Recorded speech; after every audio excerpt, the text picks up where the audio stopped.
Or lease. The royalty of college football is in assembly. Oh my gracious! How about that? We just stepped on their face with a hobnail boot and brought their nose. Renzo strikes with a minute and a half left. Holy Buckeye! Amazing! And welcome into the College Football Country podcast. My name is Josh Parcell, founder of CFBCountry.com, the host of this very podcast, College Football Country. Today is my Week 3 edition of Take the Points with Todd Fuhrman, Bet the Board podcast, Vegas insider, and an absolute genius when it comes to this sort of thing. We're going to help you guys win some money. Not to brag, but I'm 10-3 so far this season. So if you've been following along with my picks on CFBCountry.com, on my Twitter page, at Josh Parcell, you are a little bit richer right now than you were a couple weeks ago, and you are very welcome for that. We're going to hope to continue that this week. Not as great of a slate as we've seen in the last few weeks, but we're going to hopefully pick some games where we've got some sides that are going to win at the Register on Saturday night. So Todd's going to join me. Don't forget, please rate the podcast on iTunes. Give it 5 stars. I got 65 ratings right now. I'm trying to get that number up closer to 100. So if you have 2 seconds, just go give it a 5-star rating. Leave a quick review. That really, really helps me out a lot. Tell your friends about the podcast. We're trying to grow this thing. The audience is getting bigger every single week. I've been very blown away and humbled by the amount of people who have listened and told me that they love the show so far. So thank you guys again. And now we are going to get to my guest, Todd Fuhrman of the Bet the Board podcast for Week 3 of Take the Points. Take a listen. All right, and now I welcome back Todd Fuhrman, Bet the Board podcast. My good buddy, Todd. You came on for Week 1. You gave us a lot of good insight. We had a lot of good picks. Todd, not to brag, man, but I'm gonna brag. I'm 10-3 so far this season. You got to talk me off this ego boost that I'm having right now because I'm feeling pretty good. You're only as good as your last bet, Josh. So if you keep winning, you can keep boasting as best you want. But all I say, for those of us who'd read extensively Greek tragedy, there's a word called hubris, excessive pride. The gambling gods do not smile kindly upon those who think they're mightier than everyone else. So it's good to be a little bit humble, but ride the wave while you got, and hopefully you're capitalizing accordingly. I'm trying my best. We're off to a good start. We had a good year last year. I'm trying to continue this wave, but it's having guys like you on the show that gives me all this smart insight. You're the one teaching me. I'm just following your lead, really. So if anyone should have the big ego, it should be you. The goal is to just try and give you and a lot of the other listeners the tools to try and make more informed choices. Like we always say, if we take a losing bettor and make him or her break even, that's a great thing. If we take a break even bettor and make them slightly profitable, that's even better. So that's all we're trying to do is make you smarter. I can't promise you wealth and riches and the ability to buy your own Caribbean island after just one season of betting college football. We're going to get there one day, Todd. So why don't we just get right into it here. Week 3. I don't love the slate. There's a few games I like. We'll talk about the big matchups. We'll get your insight. We'll start in the SEC. Tennessee at Florida. This line has bounced around a little bit. I've got it around 5 right now. I think this is a must-win for both teams. I mean, whoever loses this game, good luck to that head coach trying to go through the next week of message boards and call-in radio shows and everything else they're going to go through. Florida's still missing all those guys with suspensions, Antonio Callaway, Jordan Scarlett.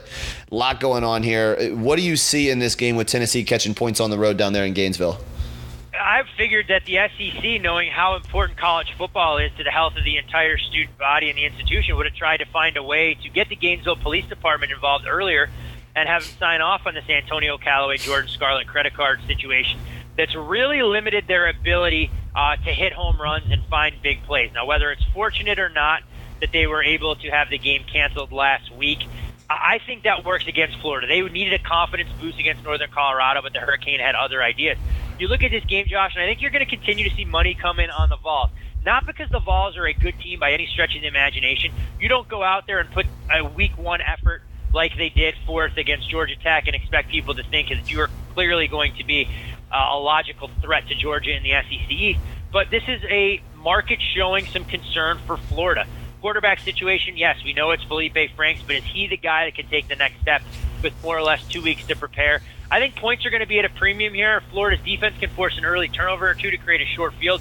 It'll put them in good standing. But as this number trends down, there is a little bit more value in the Gators again, you mentioned it. It is a must-win type scenario for Butch Jones to get off to a 3-0 start. Jim McElwain to get a little of the pressure off his back after that pathetic effort against Michigan. One of the tougher games, in my opinion, to try and handicap that'll have major ramifications on a divisional race, and we're going to learn a lot about both of these teams. My long-winded say of basically there are better games to bet on this weekend than Tennessee and Florida. Fair enough. I mean, I think if anything, the under is a decent play. I mean, it's a lower total, 49.5 right now, but I mean, goodness gracious, do you see either one of these teams getting up into the high 20s? I find that really, really hard to believe. I feel like the under is a better play. I also like Tennessee to win the game. I don't think that Florida's offense is going to do anything. But I wanted to ask you quickly, talking about Tennessee, Georgia Tech, was there any impact on Tennessee's win against Georgia Tech in the eyes of Vegas? Because for 3.5 quarters, really, they looked like a disaster, but they win the game. I mean, how does Vegas view a game like that? Obviously, they don't remember any portions of the game. They just see results. So was it business as usual, or was there any sort of adjustment on the Vols? I mean, I can't speak for other odds makers and some bettors out there, but a lot of the guys that I work with and talk to on a regular basis, we actually downgraded Tennessee's power rating despite them getting the win. The fact you look at the stat sheet, and if you remove the final score, it would have indicated Georgia Tech wins that thing by double digits. So that's kind of what you have to go off of, because final scores can lie from time to time, but the stat sheet usually tells you exactly what unfolded there. So I've downgraded Tennessee as a result of that performance. It didn't really change much in terms of my season outlook with their resounding win over the college football powerhouse known as the Indiana State Fighting Larry Bird. Well, hey, let's keep it in the SEC. Speaking of stat sheets not lying, I really want to get your opinion on one team in particular who's starting to become a little bit of a darling in the public, South Carolina. They're 2-0. They had the win over Missouri. They beat NC State. Two pretty good wins to kick off your season, especially for a program needing to try and turn things around under Will Muschamp in year two. But I look at the stat sheet, and I see South Carolina. They've been outgained in both games this season. They have 2 special teams touchdowns, a kick return in both games for a touchdown. More first downs their opponents have by almost not quite a 2-1 margin, but it's like 50-34 over 2 games. I wonder, is South Carolina maybe getting a little too much credit for their 2-0 start? They host Kentucky this week where they're 6.5-point favorites. I don't know if Kentucky knocks them off, but is South Carolina maybe not quite as good as the record may indicate? You, my friend, are learning quickly, and there will be ample opportunity to fade South Carolina going forward. I'm just not sure it comes Saturday night in their home opener in Columbia when Kentucky comes a-calling, given how banged up the Wildcats are at the skill position. Snell, not exactly 100%. And through non-conference portion of the schedule, not exactly the ideal scenario when you get into the meat and potatoes of life in the SEC. We look at the offensive line for Kentucky. Clearly, that's a unit that's been racked with injuries as well. And I'm a little bit skeptical. Despite their 2-0 record for the Wildcats, they probably have as many warts, if not more, than South Carolina. This, again, I know we talked about under in the Florida-Tennessee game. I'll make a case that under makes an awful lot of sense here. Where do the big plays come from either way? So much is made of South Carolina's skill position talent. They haven't shown up, in my opinion, consistently every series like they need to, because you don't get outstatted in back-to-back games. And defensively, the Gamecocks, we can call them whatever we want, a bend but don't break defense. They've given up an average of 330 yards per game. They're only running for slightly over 100.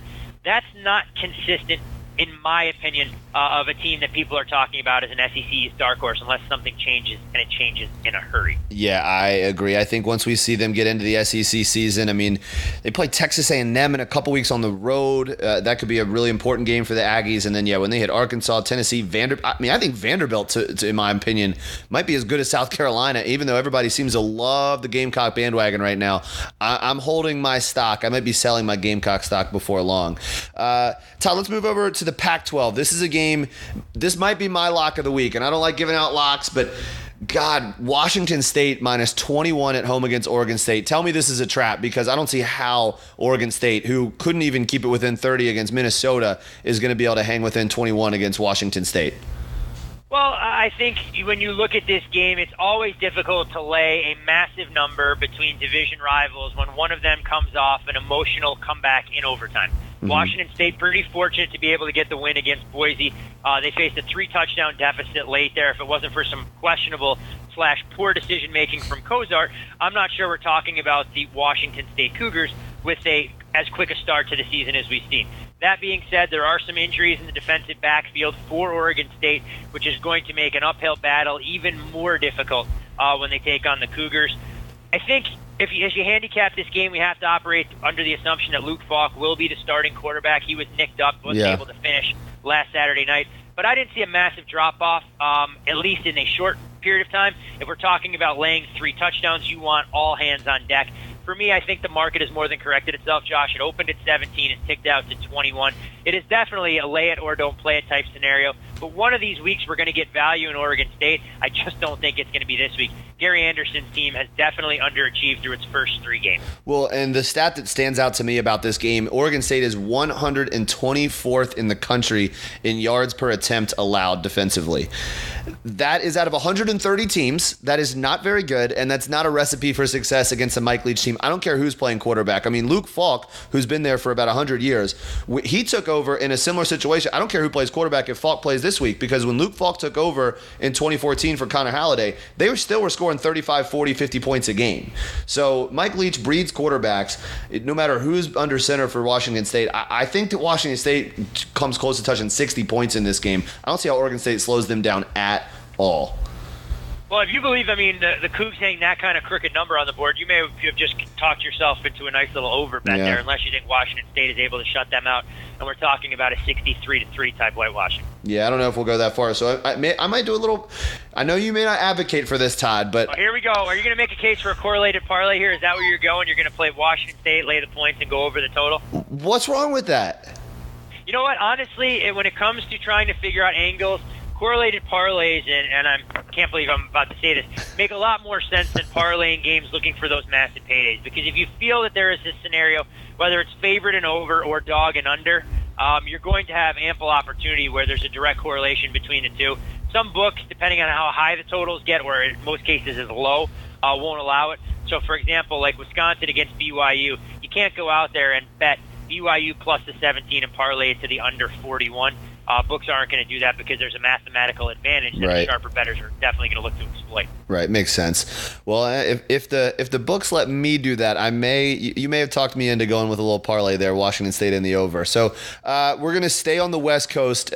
One of the bigger games of the weekend, just in name brand alone, Texas at USC. USC hovering around a 15.5 point line. That line may have moved since the last time I looked, but this is a tough one to figure out. I actually like Texas to cover this. I think Texas is getting a little bit, I think it's actually on both sides. I think Texas is getting a little bit too much hate for the loss to Maryland, and I think USC is getting a little too much love for a win over a Stanford team that I'm not sure how good they truly are. Where does Vegas stand on this game? And also don't forget the key stat that I love to use here. Tom Herman, 5-0 in his career, straight up as an underdog. He's never lost as a head coach when he's been an underdog. Well, I'm not going to go as far as saying Texas wins this game outright, but the things you mentioned with Tom Herman, the one hallmark and trademark during his time down there as head coach of Houston, he beat teams he wasn't supposed to and lost to teams that he should have beaten. So what better way than to start your tenure at Texas than to lose as a 19-point favorite to Maryland and potentially pull off an upset touchdown underdog against USC. You may bring up some very interesting points in regards to USC. It's awfully funny how one game changes everything. People couldn't short their USC stock fast enough after the Trojans struggled to get rid of Western Michigan in their season opener. People running over men, women, and children to bet Stanford against SC. SC boat races them, gets athletes in space, hangs north of 600 yards on a David Shaw-led Stanford defense, and all of a sudden people can't get enough of laying the lumber with USC, and a number that I personally would agree with. I think it's a little bit inflated from where it should be. Texas, major questions in terms of who will be their actual starting quarterback. Will we see Shane Buechele dealing with a sore shoulder, or will it be Sam Ehlinger picking up where he left off last week in their 56-0 pasting of San Jose State? I'm with you, Josh. I think this number is a little bit rich. 15.5 still offers some value. I think anything north of 14 will give you a price that's going to give you a live underdog. And there may be a lot of people across the country that are surprised when this game is within one possession in the fourth quarter in Texas. If they don't make costly mistakes, they'll have a chance to pull off the outright upset. I just look at USC. I said this on my podcast yesterday. I look at USC and I wonder, do they really have that many playmakers? I mean, outside of Ronald Jones, who's terrific, Deontay Burnett had a big game, but I mean, they don't have a Marquise Lee. They don't have a Juju Smith-Schuster on this team. I don't really see those lightning bolt players that they've had in the past, and they haven't been that dominant even when those guys were on campus. It's been a long time, and Darnold's the best quarterback they've had, but he's even struggled a little bit this season. A 1-to-1 touchdown-to-interception ratio so far.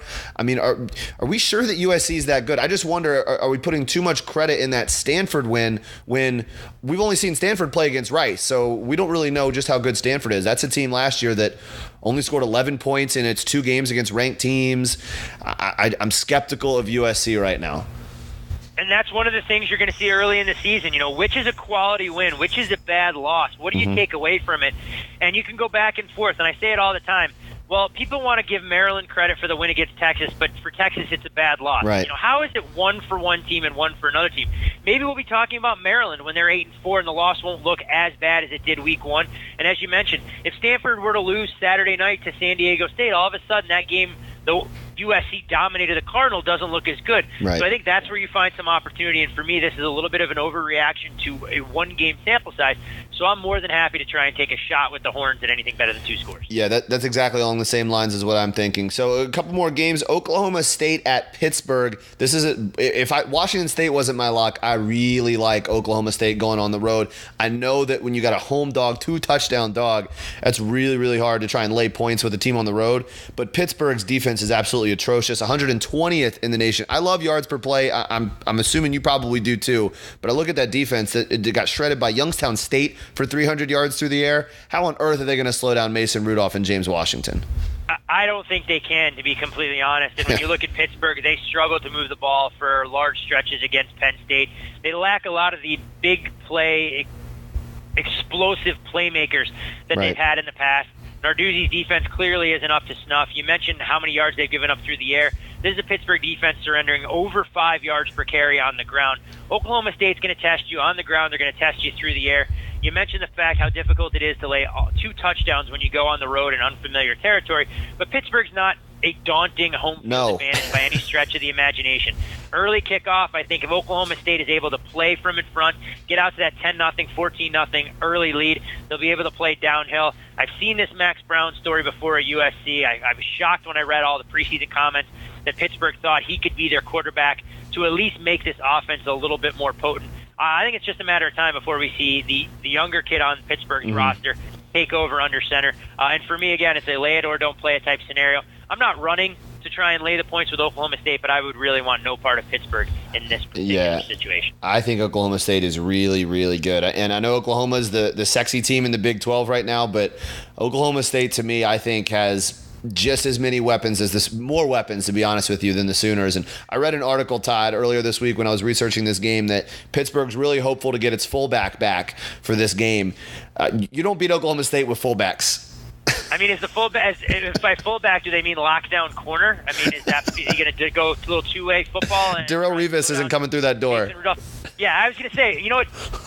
If they had Darrelle Revis, then it changes the handicap a little bit for sure.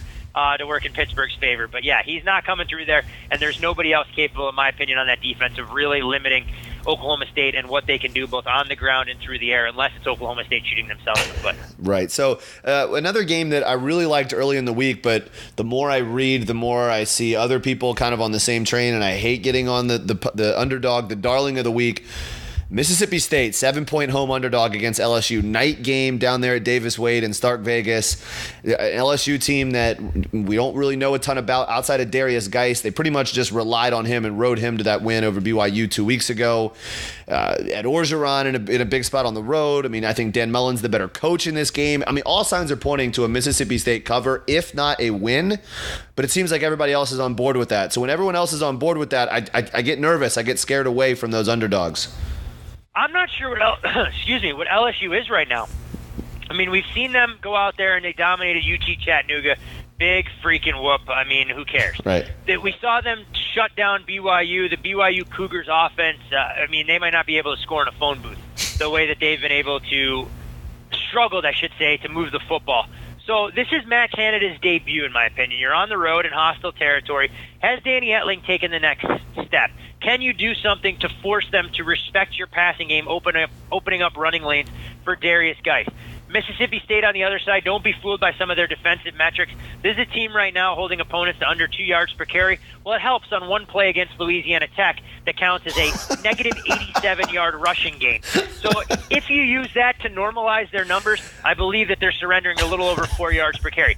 Nick Fitzgerald is an outstanding talent. I'm not going to take anything away from what he can do, both running and throwing the football. But this is a different animal. And like you said, when everybody starts to gravitate towards the underdog, it's always cause for concern.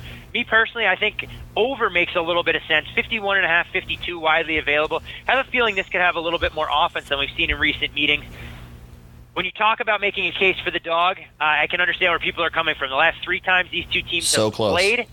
Exactly. You have not had a game decided by more than 5 points, but how quickly we forget it was a 20-point lead for LSU going into the fourth quarter last year, and it was Mississippi State with that frenetic comeback coming up just short. Yeah, they almost pulled off the miracle down there in that game in Baton Rouge. So, yeah, I'm probably going to end up staying away from this game. I really, really liked it early in the week, but the more I hear about people jumping on the Mississippi State bandwagon, more it scares me away. I'll probably be pissed off Sunday morning when the Bulldogs pull off the upset, but I'd love to see it. I love chaos. I think that'd be a great win for Dan Mullen. Like I said, they have the better coach in that game. And I mean, what does Vegas see? I mean, with LSU's coaching staff, I mean, Ed Orgeron has to be a negative, right? Nobody wants to bet on that guy. Yeah, I mean, I don't give Ed Orgeron the benefit of the doubt whatsoever. If you were to tell me each week LSU that it was the coordinators that were handling everything, that Canada was doing everything offensively, and we were looking at Aranda handling everything on the defensive side, and Ed Orgeron just basically sat in his office and ate gumbo, I feel much more comfortable with the direction of where LSU is going. I think Coach O, you look at what he's done as an interim coach, a winning record, it's been outstanding, but when he's a full-time head coach, albeit not with coordinators of this caliber, he's struggled mightily. So this is going to be an interesting team to try and watch. We know that they have the talent year in, year out to compete with the Alabamas of the world and the elite programs within the SEC because LSU's right there with them, but they fail to meet that expectation. It's got to start here in Starkville on Saturday night for me to give a sign-off to LSU. Yeah. And if they're able to win this game by 2 touchdowns or 17-plus with what I see as a coaching disadvantage, Dan Mullen against Ed Orgeron, then maybe I'll start to buy into some of this LSU hype because I do have them in my top 10. I'm just not sure that I have them as a viable top 5 team until I see this offense actually perform in hostile territory. This is a little bit off topic, but when I think about Ed Orgeron, I think about best case scenario for LSU is that Ed Orgeron basically does for the Tigers what Dabo Swinney did for the Tigers up in Clemson. And when Swinney took over that Clemson job, he was a rah-rah guy. He was an emotional guy, a lot like Orgeron, a position coach really his whole career, never really a coordinator, just like Orgeron, who has been coordinator. I don't even know the last time he was a coordinator. Maybe he was, and I'm forgetting, but he was just the guy who was that emotional leader. And for Dabo Swinney, it didn't really work for a few years. They weren't really gaining any momentum. He kind of became on the hot seat. Then he hired Brett Venables and Chad Morris, and all of a sudden Clemson took off. I wonder if LSU is in that same boat. You got the recruiter as the face of the program, hire the coordinators like Canada and like Aranda who can run the ship and call the X's and O's, and then maybe you see the thing take off. LSU still needs a quarterback, but I think that the model there is what Dabo Swinney's done at Clemson. Maybe that's the best case scenario for LSU. There is a lot to be said, Josh, no matter what business you're in. If it's head coach of a football team, if it's running a Fortune 500 company, if it's running anything out there, if you surround yourself with good people and you can identify talent as a CEO, that's as valuable a skill set as anything else instead of micromanaging people because there just aren't enough hours in the day, no matter what business you're in. So if you can find people and go, hey, I trust you to handle this completely. I'm going to trust you to handle this, and all I'm going to do is kind of oversee and make sure all the pieces mesh, then Coach O is a lot smarter than I am if he's been able to corner the market because there's no reason he shouldn't be able to win with the talent he's got at coordinator on both on the offensive and defensive side of the ball. That's why I surround myself with people like you when I do this podcast. Try and do our best. I mean, it's been a long time coming to try and raise that gambling IQ. With one of our mutual friends, Clay Travis, that's been even longer. But, I mean, he puts together a massive winning week 1, and I think my skill set isn't needed anymore. Well, you should feel good. I mean, I would consider myself somewhat of your protege as well. I mean, Clay's what, 14-3, and I think he's 14-3, right, so far? I mean, it's been a good start. You're sitting at 10-3. Yeah. If both of you guys have win percentages north of 55 when the season's over, then I'll think my teaching ability and some of my star pupils are actually living up to the expectations that I've heaped on their shoulders. Your commission check will be in the mail come December. Don't worry. I'll wait for it. Better have a couple zeros on it. That's all I got to say. Maybe in front, not on the back. Yeah, that's what I was going to say. I expect it to be on the right.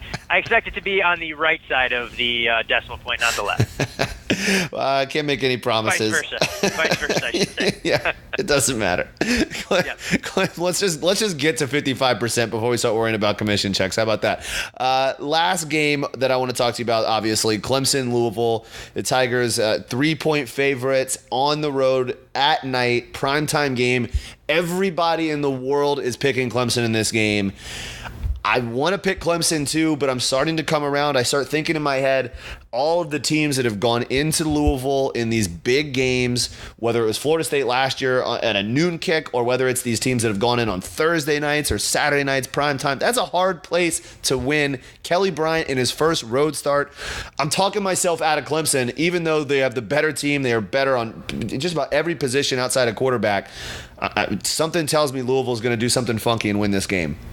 I may talk you more into the Clemson side because if you look at some of the X's and O's and the matchups here, I'm not sure how Louisville makes sure that Lamar Jackson is able to walk out of this Papa John Stadium on Saturday night in anything but a body bag. I mean, we look at what this Louisville offensive line surrendered. 27 sacks the final 4 games of 2016. Mm-hmm. I know they've only given up 2 sacks against Purdue and North Carolina, those defensive juggernauts, of course, known for putting pressure on opposing quarterbacks, but he's still been under duress what feels like every time he drops back to pass, and his legs have bailed him out quite a bit.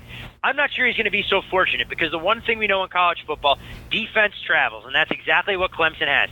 As long as Kelly Bryant doesn't make mistakes at key junctures, and I think Dabo's smart enough not to put him in a position that he can create short fields for Louisville, Clemson's going to be just fine here. I do worry about them if Louisville starts playing downhill. Clemson has the firepower to match them score for score. That's a very realistic concern. Yeah. I think anybody should have. I mean, I've kind of spoken to some people, and a lot of people that I know are trying to make the case for Louisville. They want to make a case for a team that's only been a home dog 3 times since 2010. They're 2-1 in the limited sample size. For me, it's Clemson or pass. However, I'm much closer to passing than I am to walking to the window trying to lay the 3 with the Tigers in this particular game. It's exactly. That's where I'm with you, too. I think sometimes, at least this happens to me. I don't know if this happens to anybody else, but you look at numbers in your head and you research all week and you think you have an idea of what's going to happen in a game, and then you turn the game on a prime time on a Saturday night and you see the crowd and you feel the energy and you're like, shit. Like, there's something different about seeing those teams in those environments and how they respond, and you realize, I mean, that stuff does have an impact. I mean, what kind of home field advantage? I don't know the exact number. What is the home field advantage for Louisville typically?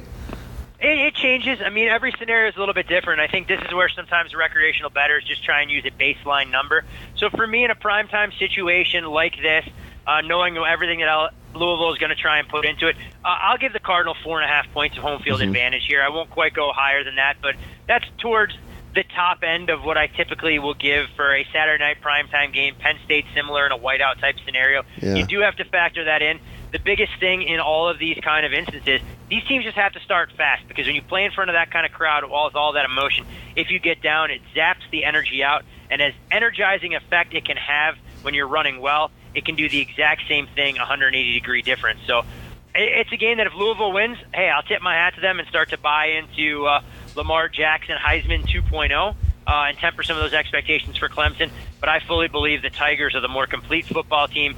Defensively, they'll be able to get to Lamar Jackson with some NFL-caliber talent on that defensive line and make life extremely difficult for a Louisville team that doesn't have their leading running back and also is dealing with some injuries in the back end, specifically to Jair Alexander, arguably their best cornerback. Todd, I'm always smarter when I talk to you, man. There aren't a lot of people that can say that, but when it comes to gambling, I'm more than happy to try and educate. If you want to know about politics, life advice, or anything along those lines, I can recommend a laundry list of better contacts than the advice I'd be able to lend you there. Well, thankfully, we're going to stick to gambling here, trying to win a little bit of money this weekend. So, Todd, man, thank you for joining me. We're going to do it again, hopefully soon. Everybody loved it last time. And go check out the Bet the Board podcast. You guys are doing a lot of big things over there, you and Payne Insider. Hope Payne is doing okay out there in the Florida weather. Seems like everything's coming out okay. He's starting to put the pieces back together. I think he's embellished a little bit. He didn't want to do our Monday NFL podcast this week. Wanted to try and take a week off. But, yeah, no, thankfully, everything is good. And hopefully a lot of the folks that are listening down there in Florida, and still the area is affected by Hurricane Harvey as well in Houston, starting to put the pieces back together. we always take what we have for granted until situations like this unfold that we have absolutely no control over. For sure. Well, thanks again for joining me. And if you had the under on number of embarrassing Vegas stories about Josh on this podcast, you can cash your ticket this time, unlike last time. So thank you for keeping your mouth shut this time. My parents do listen to this podcast, Todd, so we got to be careful about these things. I figured we would try and be a little bit more professional now. That was essentially rookie hazing. As your podcast continues. On my own podcast. We'll have other stories that we can share, but we'll pick and choose our spots. There we go. All right, man, Todd. Well, thanks again. We'll do it again soon. Thanks for having me, man. Good luck this weekend. All right, there you have it, Todd Fuhrman. Thanks again to Todd for joining me on Take the Points, our weekly gambling edition of the College Football Country podcast. If you guys want more insight, analysis, opinion, go visit CFBCountry.com. We're giving out picks every Friday. We're giving out insight analysis every single day. The voice of college football fans. Hope you guys check it out and enjoy it. Also, make sure to go listen to Todd and Payne Insider on Bet the Board podcast. Not only do they talk college football, but they do an NFL show as well. Several NFL shows that are very, very good. And quite honestly, the best gambling insight that there is out there. Todd also does his rankings every week on Outkick the Coverage with Clay Travis. He does such a great job. He's a hardworking guy, and he's a lot of fun, and he's very, very smart. So thanks again to him for joining me, and enjoy the games this weekend, week 3.